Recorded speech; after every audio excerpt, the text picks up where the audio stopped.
মতবাদটা কিন্তু অনেক জায়গায় প্রচার হয়ে যাচ্ছে, এবং আপনারা জানেন যে হজ করতে মানুষের যেতে হয়, এটা আমাদের 4 স্তম্ভের এক স্তম্ভ, তো এটা তো করতে হবেই আমাদের মাস।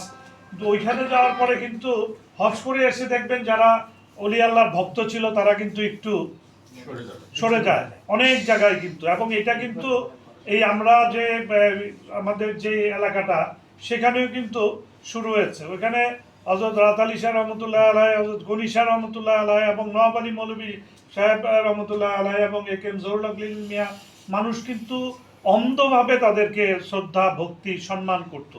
এই জিনিসগুলো কিন্তু আপনি যদি মাজারকে দেখে সালাম দেন বা একটু সম্মান প্রদর্শন করেন বা একটু স্লো হন, এটাকে তারা বেদাত বলে।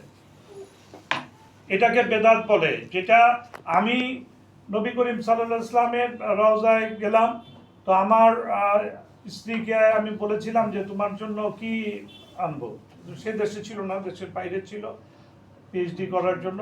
সে বললো যে একটা তসবি এনো, তসবিটা পারলে রওজার শরীফে ছোঁয়া আনবা। তা আমি ওই চান্স মতো গিয়ে এটা টাচ করছি, পরেই ওইখানে হুজুর দাঁড়ায় আছে একজন, উনি একটু বয়ান টয়ান করতেছে, বেদাত বেদাত বেদাত। আমি তো নিয়মটা জানি, হজের হাজিরা হচ্ছে, হজের যাইনি আমি, ওমরায় গেছিলাম। এই ওমরা বা হজের ফার্স্ট প্রায়োরিটি হচ্ছে যারা যায়। এখানে পুলিশেরও বা অন্যদের কোনো ইয়ে নাই যে তারা আমাকে কিছু করবে। আমি বললাম নো বেদাত নো বেদাত, আরবি তো কইতে পারি না, তো আমি নো বেদাত কয়ে আমি বের হয়ে গেছি। যাই হোক, এরকম তারা নবীজির রওজা, এটাকে আমি যদি টাচ করলে বেদাত হয়ে যায়, হ্যাঁ বলতে পারো যে তুমি টাচ করো না ওনাকে, ওনার এটা না, ওরা বেদাত বলতে চায়। বেদাতের ব্যাপারটা, আমাদের বেদাত কথার একটি অর্থ আছে। এই বেদাতটাকেও কিন্তু আমাদের মিস ইন্টারপ্রিটেশন যেটাকে বলে, যে ভুল ব্যাখ্যা দেওয়া হচ্ছে। কিন্তু বেদাত কথার অর্থ হচ্ছে নতুন সংযোজন। নতুন সংযোজনটা কি? আগে এসি ছিল না মসজিদে, হ্যাঁ, আর নবী করিম সাল্লাল্লাহু আলাইহি ওয়াসাল্লামের আমলেও মসজিদ ছিল না, আর সরি এসি ছিল না। এসি সংযোজনটা কিন্তু বেদাত, মানে কোনো কিছু নতুন সংযোজনটা বেদাত।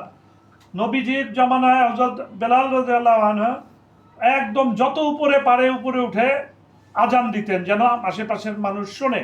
এখন মাইক চালু হয়েছে, মাইক দিয়ে অনেক দূর দূরান্তের মানুষ শুনতে পায়। এটা কি খারাপ? এটা ভালো। এখন বেদাত বেদাত বেদাত দুই রকম, একটা ভালো একটা খারাপ। কিন্তু এমন ভাবে বেদাতটা বলে যে মানুষ মানে কোনো কিছু দেখলেই বেদাত বেদাত। এবং তারা এই অলি আল্লাহর বিষয়গুলো তো দেখতেছেন বর্তমান সময়ে আরো বেশি শুরু হয়ে গেছে, বিভিন্ন মাজারের উপরে হামলা। এইগুলোর জন্য কিন্তু আমাদের ব্যাপক প্রচারণারও প্রয়োজন আছে। তো সেই আলোকে আজকে আপনারা এই মিটিং ডেকেছেন।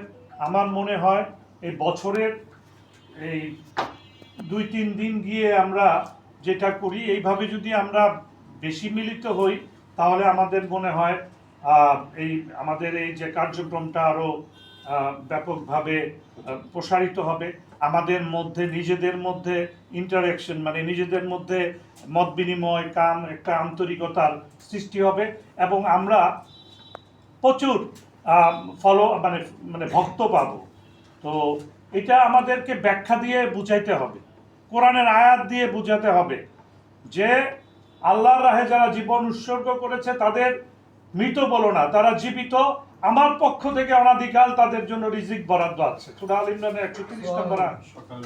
হ্যাঁ, অনাদিকাল দেওয়া। এটা অনাদিকাল হলে সকাল সন্ধ্যা ঘুমের মধ্যেও, হ্যাঁ, তো এটা সকাল সন্ধ্যা বলে না। তো এই জিনিসগুলো আরো অনেক কথা আছে। যে বুখারী শরীফ কিন্তু একজন মুসলমানকে মানতে হবে।